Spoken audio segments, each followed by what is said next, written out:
Bonjour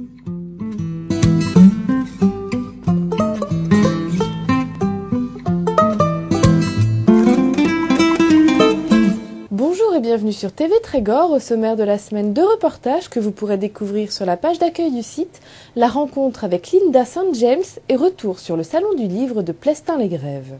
Terrible Awena est le premier roman de Linda St. James.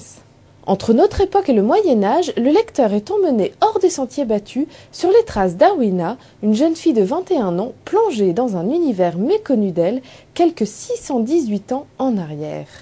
Débute alors une nouvelle vie pour la jeune femme entre magie et druidisme. Rencontre avec l'auteur.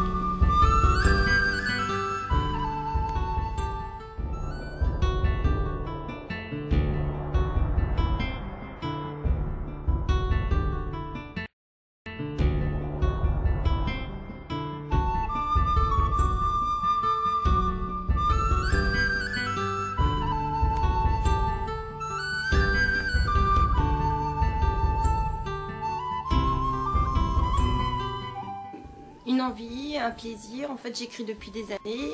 J'écris depuis, je pense, de mes 17 ans. Avant, c'était des poèmes.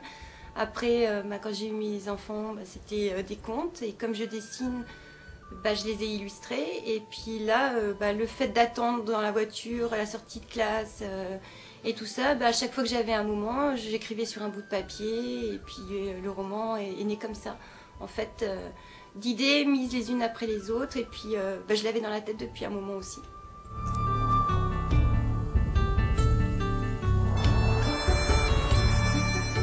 Awena, en fait, je lui ai donné mon côté gaffe.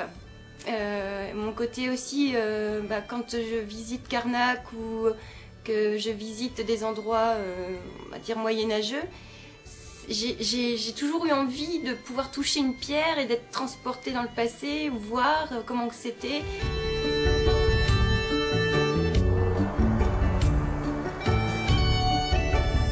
En fait, quand j'étais petite, ma grand-mère molénaise nous racontait des histoires, des légendes de Corrigan, de fantômes de marins morts, noyés en mer, qui revenaient dans la brume, ou alors quand on se baladait sur les sentiers à Molène, il fallait marcher à droite, laisser le passage aux fantômes à gauche. En fait, donc, dès ma petite enfance, ma grand-mère nous a baignés dedans. Mais alors c'était une magie qui faisait peur. Tandis que moi, maintenant, avec le temps, j'ai voulu faire de cette magie qu'elle soit belle, qu'elle soit riche, qu'elle soit chaude, et puis faire rêver mes filles.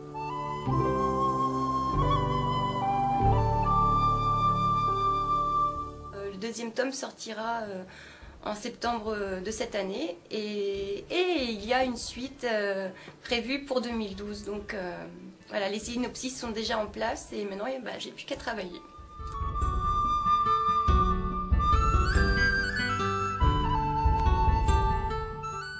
Ce qui me ferait plaisir, alors je vais le dire sincèrement, si Luc Besson ou Alexandre Astier de Kaamelott lisent le livre, et puis si jamais ça leur plaît, j'aimerais bien qu'ils me fassent un beau petit film avec mon roman. Oui, ça serait sympa.